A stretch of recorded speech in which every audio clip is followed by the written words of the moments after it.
ಇವತ್ತಿನ ವಿಡಿಯೋದಲ್ಲಿ ನಾನು ನಿಮಗೆ ಒಂದು ಒಳ್ಳೆ ರಸಂ ಮಾಡೋದು, ಹೋಮ್ ಮೇಡ್ ರಸಂ ಯಾವ ರೀತಿ ಮಾಡೋದು ಅನ್ನೋದನ್ನ ತೋರಿಸ್ಕೊಡ್ತಾ ಇದ್ದೀನಿ. ವೆರಿ ಸಿಂಪಲ್ ಆಗಿದೆ, ಹಾಗೆ ಮಾಡಲಿಕ್ಕೂ ಅಷ್ಟು ಸುಲಭವಾಗಿದೆ, ತುಂಬಾ ಟೇಸ್ಟಿ ಆಗಿದೆ. ಸೊ ಮಾಡಲಿಕ್ಕಿದು ನಿಮಗೆ ಜಾಸ್ತಿ ಇಂಗ್ರೀಡಿಯೆಂಟ್ಸ್ಗಳ ಅವಶ್ಯಕತೆ ಇರೋದಿಲ್ಲ, ಒಂದು 3-4 ಐಟಮ್ಸ್ ಬೇಕಾಗುತ್ತೆ ಅಷ್ಟೇ. ಸೊ ಇದನ್ನೆಲ್ಲ ಹಾಕೊಂಡು ಯಾವ ರೀತಿ ಮಾಡೋದು ಅನ್ನೋದನ್ನು ತೋರಿಸ್ಕೊಡ್ತೀನಿ.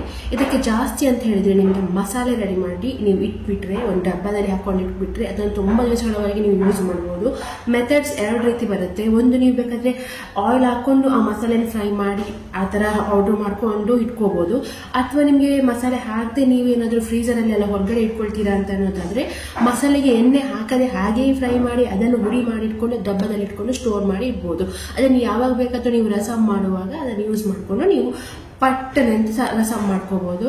ಸೊ ಅದು ಯಾವ ರೀತಿ ಮಾಡೋದು ಅನ್ನೋದನ್ನ ತಿಳಿಸಿಕೊಡ್ತೇನೆ. ವಿಡಿಯೋ ಸ್ಟಾರ್ಟ್ ಮಾಡೋದಕ್ಕಿಂತ ಮುಂಚೆ ನಾನು ಚಿಕ್ಕ ರಿಕ್ವೆಸ್ಟ್ ಮಾಡ್ತಾ ಇದ್ದೀನಿ ಫ್ರೆಂಡ್ಸ್. ಅದೇನಂದ್ರೆ, ನನ್ನ ಚಾನಲ್ಗೆ ನೀವೇನಾದರೂ ಹೊಸಬರಾಗಿದ್ರೆ, ಫಸ್ಟ್ ಟೈಮ್ ನೀವು ನನ್ನ ಚಾನಲ್ ನೋಡ್ತಾ ಇದ್ದೀರಾ ಅಂತಂದ್ರೆ ಸಬ್ಸ್ಕ್ರೈಬ್ ಮಾಡೋದನ್ನ ಮಾತ್ರ ಮರಿಬೇಡಿ. ಸೈಡಲ್ಲಿ ಬರುವಂತಹ ಬೆಲ್ ಬಟನ್ ಪ್ರೆಸ್ ಮಾಡಿ. ಇದರಿಂದ ನಾನು ಯಾವುದೇ ವಿಡಿಯೋ ನಿಮಗೆ ಅಪ್ಲೋಡ್ ಮಾಡಿದ್ರೆ ತಕ್ಷಣ ನೋಟಿಫಿಕೇಶನ್ ಬರುತ್ತೆ. ಹಾಗೆಯೇ ನನ್ನ ಚಾನಲ್ ಈ ವಿಡಿಯೋ ನಿಮ್ಗೆ ಏನಾದರೂ ಇಷ್ಟ ಆಗಿದ್ರೆ ಅದನ್ನು ಲೈಕ್ ಮಾಡೋದನ್ನ ಮರಿಬೇಡಿ. ಹಾಗೆ ಈ ವಿಡಿಯೋನ ಆದಷ್ಟು ನೀವು ಶೇರ್ ಮಾಡ್ಕೊಳ್ಳಿ.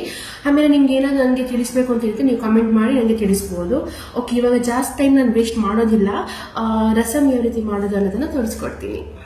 ಮೊದಲಿಗೆ ನಾನಿಲ್ಲಿ ಟೊಮ್ಯಾಟೊ, ಆಮೇಲೆ ಶುಂಠಿ, ಆಮೇಲೆ ಹಸಿಮೆಣಸನ್ನು ಕಟ್ ಮಾಡಿ ಇಟ್ಕೊಂಡಿದ್ದೇನೆ. ನಾನಿಲ್ಲಿ ನೀರುಳ್ಳಿ ಆಡ್ ಮಾಡ್ತಾ ಇಲ್ಲ, ಬರೀ ಟೊಮ್ಯಾಟೊ, ಶುಂಠಿ, ಹಸಿಮೆಣಸನ್ನು ಹಾಕ್ತಾ ಇದ್ದೀನಿ. ಇದನ್ನು ಹಾಕೊಂಡು ಬರೀ ಸಿಂಪಲ್ ಆಗಿ ಒಂದು ಟೇಸ್ಟಿ ಆದಂತಹ ರಸಂ ಮಾಡೋದನ್ನು ಕಲಿಸ್ಕೊಡ್ತೇನೆ ನಾನು. ಸೊ ಮೊದಲಿಗೆ ನಾನು ಇಲ್ಲಿ ಸ್ವಲ್ಪ ನೀರು ಹಾಕೊಂಡಿದ್ದೀನಿ. ನೀವು ನಿಮ್ಮ ಮನೆಯಲ್ಲಿ ಎಷ್ಟು ಜನರಿದ್ದಾರೆ ಅನ್ನೋದನ್ನು ಕನ್ಫರ್ಮ್ ಮಾಡಿಕೊಂಡು ಅದಕ್ಕೆ ಬೇಕಾದಷ್ಟು ಅಳತೆ ಪ್ರಕಾರ ನೀರನ್ನು ಇಟ್ಬಿಡಿ. ನಾನಿಲ್ಲಿ ಸ್ವಲ್ಪ ಅಂದರೆ 2 ಲೋಟದಷ್ಟು ನಾನು ನೀರನ್ನು ಇಟ್ಕೊಂಡಿದ್ದೇನೆ. ಸೊ ಇವಾಗ ನೀರನ್ನು ಇಟ್ಟು ನೀರು ಬಿಸಿ ಆಗಬೇಕು. ನೀರಿಲ್ಲಿ ಬಿಸಿ ಆಗಬೇಕು. ನೀರು ಬಿಸಿ ಆದ ನಂತರ ನಾವಿಲ್ಲಿ ಕಟ್ ಮಾಡಿರುವಂತಹ ಟೊಮ್ಯಾಟೊ, ಆಮೇಲೆ ಶುಂಠಿ, ಆಮೇಲೆ ಹಸಿಮೆಣಸನ್ನು ಹಾಕ್ತೇವೆ. ಓಕೆ, ಇವಾಗ ಸ್ವಲ್ಪ ನೀರು ಬಿಸಿ ಆಗಲಿ. ಸೊ ನಾನಿಲ್ಲಿ ನಿಮ್ಗೆ ತೋರಿಸ್ತೇನೆ ನೋಡಿ, ನಾನು ಮೊದಲೇ ಇದು ಪೌಡರ್ ಮಾಡಿ ಇಟ್ಕೊಂಡಿದ್ದೇನೆ ಮಸಾಲ. ಇದು ನಾನು ಎಣ್ಣೆ ಹಾಕದೆ ಹುಡಿ ಮಾಡಿ ಇಟ್ಕೊಂಡಿರುವಂತಹದ್ದು. ಇವಾಗ ನಾನಿಲ್ಲಿ ತೋರಿಸೋದು ನಿಮಗೆ ಮಸಾಲೆಗೆ ಎಣ್ಣೆ ಹಾಕೊಂಡು ನಾನು ಹುಡಿ ಮಾಡಿ ಇಟ್ಕೊಳ್ಳೋದನ್ನು ತೋರಿಸ್ತೇನೆ. ಇವಾಗ ಇದು ನೋಡಿ, ಇದು ನೀವು ನೋಡ್ಬೋದು, ಇದಕ್ಕೆ ನಾನು ಎಣ್ಣೆ ಹಾಕ್ಲಿಲ್ಲ. ಹೊರಗಡೆ ನೀವು ಇಟ್ಕೋಬಹುದು, ಏನು ಪ್ರಾಬ್ಲಮ್ ಇರೋದಿಲ್ಲ. ನೋಡಿ, ಕಾಣ್ಬೋದು ನೀವು ನೋಡಿ, ಡ್ರೈ ಆಗಿದೆ. ಸೊ ಇವಾಗ ನಾನು ನಿಮ್ಗೆ ತೋರಿಸುವಂತ ಮಸಾಲೆ, ಇದಕ್ಕೆ ನಾನು ಎಣ್ಣೆ ಹಾಕೊಂಡು ಯಾವ ರೀತಿ ನಾವು ಇದನ್ನು ಪೌಡರ್ ಮಾಡ್ಕೊಂಡು ಸ್ಟೋರ್ ಮಾಡಿರ್ಬೋದು ಅನ್ನೋದನ್ನು ತೋರಿಸ್ಕೊಡ್ತಾ ಇದ್ದೀನಿ. ಸೊ ನೀವಿಲ್ಲಿ ನೋಡ್ಬೋದು, ನೀರು ಕುದಿ ಬರ್ತಾ ಇದೆ. ಸೊ ಇವಾಗ ನಾನು ಇದಕ್ಕೆ ಟೊಮ್ಯಾಟೊ ಸೇರಿಸ್ತಾ ಇದ್ದೀನಿ.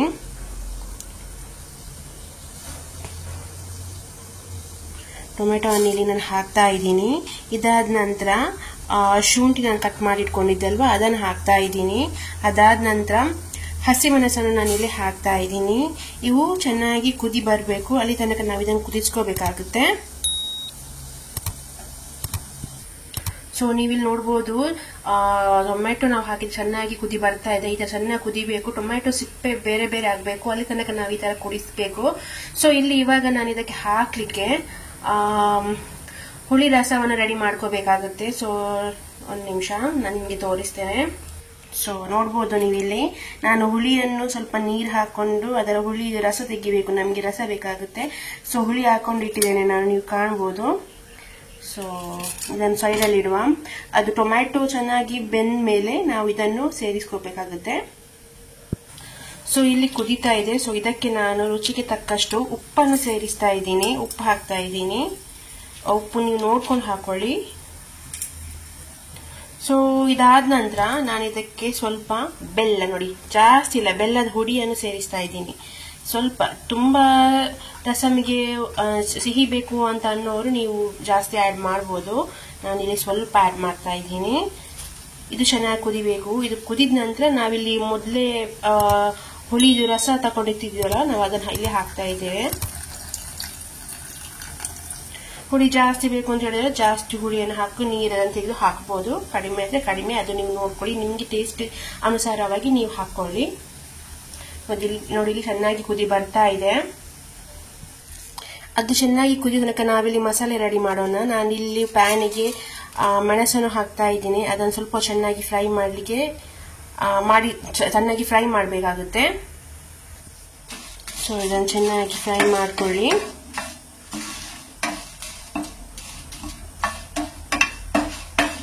ನೀವಿಲ್ಲಿ ಕೆಂಪು ಮೆಣಸು ನಿಮ್ಗೆ ಬೇಕಾದ ಜಾಸ್ತಿ ಪ್ರಮಾಣದಲ್ಲಿ ಮಾಡ್ತೀರ ಅಂದ್ರೆ ಸ್ವಲ್ಪ ಜಾಸ್ತಿಯಲ್ಲಿ ಯೂಸ್ ಮಾಡ್ಕೊಳ್ಳಿ. ಕಮ್ಮಿಯಲ್ಲಿ ಮಾಡ್ತಿದ್ದೀನಿ ಅಂದ್ರೆ ಸ್ವಲ್ಪ ಸಾಕು. ನಾನು ಸ್ವಲ್ಪ ಮಟ್ಟಿಗೆ ಮಾಡ್ತಾ ಇದ್ದೀನಿ, ಸೊ ಸ್ವಲ್ಪ ಹಾಕ್ತಾ ಇದ್ದೀನಿ. ಇವಾಗ ನಾನು ಇದಕ್ಕೆ ಸ್ವಲ್ಪ ಕೊತ್ತಂಬರಿ ಹಾಕ್ತಾ ಇದ್ದೀನಿ. ಸ್ವಲ್ಪ ಪ್ರಮಾಣ ಅಳತೆ ನೋಡ್ಕೊಂಡು ಹಾಕೊಳ್ಳಿ.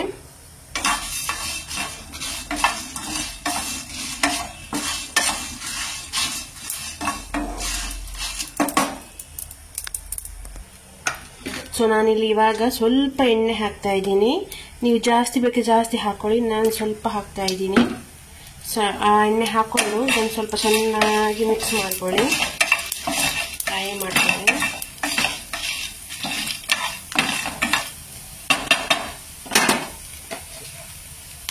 ಸೊ ಇವಾಗ ನಾನು ಸ್ವಲ್ಪ ಜೀರಿಗೆ ಹಾಕ್ತಾ ಇದ್ದೀನಿ, ಹಾಗೆಯೇ ಸ್ವಲ್ಪ ಮೆಂತೆ ಕಾಳನ್ನು ಕೂಡ ನಾನಿಲ್ಲಿ ಸೇರಿಸ್ತಾ ಇದ್ದೀನಿ. ಮೆಂತೆ ಕಾಳು ಅಳತೆ ಪ್ರಮಾಣ ಅಂದ್ರೆ ನೀವು ನೋಡಿ ಎಷ್ಟು ಯೂಸ್ ಮಾಡ್ತೀರಾ ಅದರ ಮೇಲೆ ಡಿಪೆಂಡ್ ಮಾಡ್ಕೊಂಡು ಹಾಕೋಬಹುದು. ಈ ತರ ಸ್ವಲ್ಪ ಮೆಂತೆ, ಸ್ವಲ್ಪ ಜೀರಿಗೆ, ಆಮೇಲೆ ಕೊತ್ತಂಬರಿ, ಆಮೇಲೆ ಮೆಣಸು ಇವನ್ನೆಲ್ಲ ಹಾಕೊಂಡು ಚೆನ್ನಾಗಿ ನಾನಿಗೆ ಫ್ರೈ ಮಾಡ್ತಾ ಇದ್ದೀನಿ.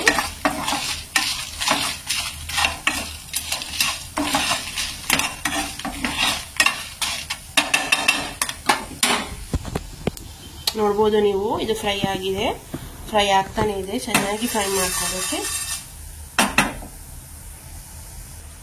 ಸೊ ಇವಾಗ ನಾನು ಸ್ವಲ್ಪ ಹಿಂಗ್ ಹಾಕ್ತಾ ಇದ್ದೀನಿ, ಸ್ವಲ್ಪ ಹಾಕ್ತಾ ಇದ್ದೀನಿ. ನಿಮ್ಗೆ ಟೇಸ್ಟ್ ಜಾಸ್ತಿ ಅಂದ್ರೆ ಪರಿಮಳ ಅದರದ್ದು ಬೇಕು ಅಂತ ಹೇಳಿದ್ರೆ ನೀವು ಜಾಸ್ತಿ ಮಾಡ್ಬೋದು. ನಾನೀಗ ಸ್ವಲ್ಪ ಪ್ರಮಾಣದಲ್ಲಿ ಮಾಡ್ತಾ ಇದ್ದೀನಿ, ಎಲ್ಲಾನು ಸ್ವಲ್ಪ ಸ್ವಲ್ಪವಾಗಿ ಯೂಸ್ ಮಾಡ್ಕೊಳ್ತೀನಿ ನಿಮಗೆ ತೋರಿಸ್ಲಿಕ್ಕೋಸ್ಕರ. ಸೊ ಇವಾಗ ಇದು ಆಲ್ರೆಡಿ ನಿಮಗೆ ಎಲ್ಲಾನು ಫ್ರೈ ಆಗಿದೆ. ತಣ್ಣಗಾದ ನಂತರ ಮಿಕ್ಸಿ ಜಾರಿಗೆ, ಚಿಕ್ಕದು ಮಿಕ್ಸಿ ಜಾರ್ ಬರೋದಲ್ಲ ಅದಕ್ಕೆ ಹಾಕಿದನ್ನ ಹುಡಿ ಮಾಡಿಟ್ಕೊಳ್ಳೋಣ.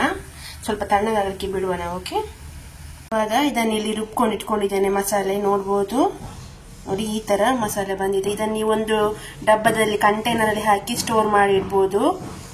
ಏನೇ ಪ್ರಾಬ್ಲಮ್ ಅಲ್ಲ, ಫ್ರಿಜ್ ಅಲ್ಲಿ ಇಡ್ಬೋದು, ಹೊರಗಡೆ ಇಡ್ಬೋದು, ಏನ್ ಸಮಸ್ಯೆ ಆಗಲ್ಲ. ಆದ್ರೆ ಫ್ರಿಜ್ ಅಲ್ಲಿ ಇಡ್ತೇವೆ ಅಂತ ಅನ್ಕೊಳ್ಳೋರು ಇಡ್ಬೋದು, ಹೊರಗಡೆ ಇಡ್ತೇವೆ ಅಂತ ಹೇಳೋರು ಇಡ್ಬೋದು. ಇದರಲ್ಲಿ ಏನೇ ಪ್ರಾಬ್ಲಮ್ ಬರೋದಿಲ್ಲ. ಅದು ಜಾಸ್ತಿ ದಿನ, ತುಂಬಾ ಜಾಸ್ತಿ ದಿನ ಇಡ್ಲಿಕ್ಕೆ ಆಗುದಿಲ್ಲ, 5-6 ತಿಂಗಳ ತನಕ ಇಡ್ಲಿಕ್ಕೆ ಆಗುದಿಲ್ಲ. ಬಟ್ ನಿಮ್ಗೆ ಸ್ವಲ್ಪ ಡೈಲಿ ಯೂಸ್ ಮಾಡೋರಿಗೆ ಆದ್ರೆ ಇದು ಬೇಗನೆ ಖಾಲಿ ಆಗುತ್ತೆ. ಸೊ ಅದ್ರ ಮಷ್ಟಿಗೆ ಎಷ್ಟು ಅಳತೆ ಬೇಕು ಅಷ್ಟು ನೋಡ್ಕೊಂಡು ಮಾಡ್ಕೊಳ್ಳಿ ನೀವು. ಓಕೆ ನೋಡಿ, ಈ ತರ ಬರುತ್ತೆ. ರಸಂ ಇಲ್ಲಿ ಕುದಿತಾ ಇದೆ. ಸೊ ಇವಾಗ ನಾನಿಲ್ಲಿ ಪುಡಿ ಮಾಡಿರುವಂತಹ ಮಸಾಲೆಯನ್ನು ಹಾಕ್ತಾ ಇದ್ದೀನಿ. 1 ಟೇಬಲ್ ಸ್ಪೂನ್ ಅಷ್ಟು ಹಾಕ್ತಾ ಇದ್ದೀನಿ. ಇದನ್ನ ಇವಾಗ ಚೆನ್ನಾಗಿ ಕುದಿಸ್ಬೇಕು, ಚೆನ್ನಾಗಿ ಕುದಿಬೇಕು. ಮಸಾಲೆ ಆ ಸಾಂಬಾರ್ ಜೊತೆ ಮಿಕ್ಸ್ ಆಗಬೇಕು, ಅವಾಗ ನಮ್ಮ ಮಾಡುವಂತ ರಸಂ ರೆಡಿ ಆಗುತ್ತೆ. ಸೊ ಸ್ವಲ್ಪ ಹೊತ್ತು ಹೀಗೆ ಮುಚ್ಚಳ ಮುಚ್ಚಿ ಕುದಿಲಿಕ್ಕೆ ಬಿಟ್ಬಿಡೋಣ ನಾವು. ಸ್ವಲ್ಪ ಗ್ಯಾಪ್ ಇಡಿ, ಇಲ್ದಿದ್ರೆ ಎಲ್ಲ ಕೆಳಗೆ ಬಿದ್ದ್ಬಿಡುತ್ತೆ. ಸೊ ಆ ಕಾರಣಕ್ಕೋಸ್ಕರ ಇವಾಗ ಚೆನ್ನಾಗಿ ಕುದಿಲಿ. ಸೊ ನೋಡ್ಬೋದು, ಇದು ಕುದಿದಿದೆ, ಚೆನ್ನಾಗಿ ಕುದಿ ಬರ್ತಾ ಇದೆ, ಮಸಾಲೆ ಇಲ್ಲಿ ರೆಡಿ ಆಗಿದೆ. ಸೊ ಇವಾಗ ಇದಕ್ಕೆ ಜಾಸ್ತಿ ಏನಂದ್ರೆ ನಾವು ಇದಕ್ಕೆ ಒಗ್ಗರಣೆ ಕೊಡುವಂತದ್ದು. ಒಗ್ಗರಣೆ ಕೊಟ್ರೆ ನಮ್ದು ರಸಂ ರೆಡಿ ಆಗುತ್ತೆ. ಸೊ ಗ್ಯಾಸ್ ಆಫ್ ಮಾಡ್ತಾ ಇದ್ದೀನಿ ನಾನಿಲ್ಲಿ. ಸೊ ಇವಾಗ ಇದಕ್ಕೆ ನಾವೊಂದು ಒಗ್ಗರಣೆ ಕೊಡುವ. ಸೊ ನಾನಿನ್ನು ಒಗ್ಗರಣೆಗೆ ಎಣ್ಣೆ ಬಿಸಿ ಆಗ್ಲಿಕ್ಕೆ ಇಟ್ಟಿದ್ದೇನೆ. ಇದು ಬಿಸಿ ಆದ ನಂತರ ಇದಕ್ಕೆ ಸ್ವಲ್ಪ ಸಾಸಿವೆ ಹಾಕೋಣ. ಜಾಸ್ತಿ ಏನು ಹಾಕ್ಲಿಕ್ಕಿಲ್ಲ, ಬರೀ ಸಾಸಿವೆ ಹಾಕಿ ಒಗ್ಗರಣೆ ಕೊಡುವಂತದ್ದು. ಇವಾಗ ಇದು ಎಣ್ಣೆ ಬಿಸಿ ಆಗ್ಲಿ. ಸೊ ನೋಡ್ಬೋದು, ಎಣ್ಣೆ ಬಿಸಿ ಆಗಿದೆ. ನಾನಿಲ್ಲಿ ಸ್ವಲ್ಪ ಸಾಸಿವೆ ಹಾಕ್ತಾ ಇದ್ದೀನಿ.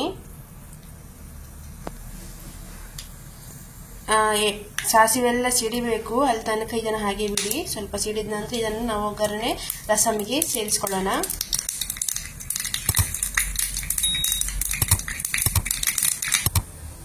ಸೊ ಇವಾಗ ನಾನು ಒಗ್ಗರಣೆಯನ್ನು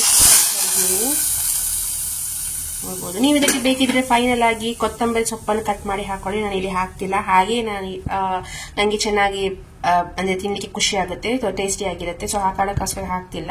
ನೀವು ಬೇಕಿದ್ರೆ ಇದಕ್ಕೆ ನೀವು ಸ್ವಲ್ಪ ಕೊತ್ತಂಬರಿ ಸೊಪ್ಪನ್ನು ಹಾಕೋಬಹುದು. ನೋಡ್ಬೋದಲ್ಲ ಯಾವ ರೀತಿ ಪರಿಮಳ ಅಂತೂ ಘಮ ಘಮ ಘಮ ಅಂತ ಬರ್ತಾ ಇದೆ, ತುಂಬಾನೇ ಚೆನ್ನಾಗಿದೆ. ಇದು ಒಮ್ಮೆ ನೀವು ವೈಟ್ ರೈಸ್ಗೆ, ಬಾಯ್ಲ್ಡ್ ರೈಸ್ಗೂ ಆಗುತ್ತೆ. ಬಟ್ ಕಾಂಬಿನೇಷನ್ ಅಂತ ಬಂದಾಗ ನಿಮಗೆ ವೈಟ್ ರೈಸ್ಗೆ ತುಂಬಾನೇ ಚೆನ್ನಾಗಿರುತ್ತೆ. ನೋಡ್ಬೋದು.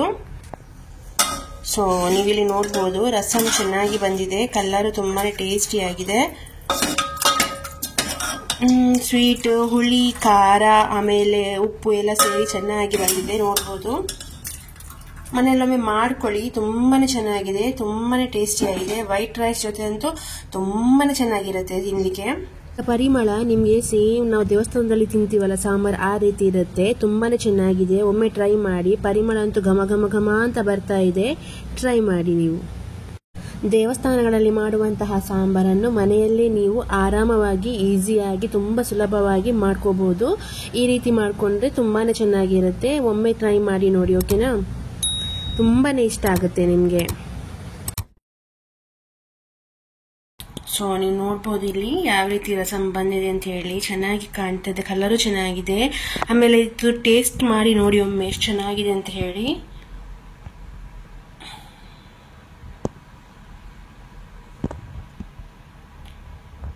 ಈ ವಿಡಿಯೋ ನಿಮಗೆ ಇಷ್ಟ ಆಗಿದೆ ಅಂತ ಅನ್ಕೊಳ್ತೀನಿ. ಇಷ್ಟ ಆಗಿದ್ರೆ ಲೈಕ್ ಮಾಡ್ಕೊಳ್ಳಿ. ಹಾಗೆ ನನ್ನ ಚಾನಲ್ಗೆ ಇನ್ನೂ ಸಬ್ಸ್ಕ್ರೈಬ್ ಆಗಿಲ್ಲ ಅಂದರೆ ಈಗಲೇ ಸಬ್ಸ್ಕ್ರೈಬ್ ಮಾಡಿ. ಸೈಡಲ್ಲಿ ಬರುವಂತಹ ಬೆಲ್ ಬಟನ್ ಪ್ರೆಸ್ ಮಾಡಿ. ಇದರಿಂದ ಯಾವುದೇ ವಿಡಿಯೋ ಅಪ್ಲೋಡ್ ಮಾಡಿದ್ರೆ ತಕ್ಷಣ ನಿಮಗೆ ಇದರ ನೋಟಿಫಿಕೇಶನ್ ಬರುತ್ತೆ ಫ್ರೆಂಡ್.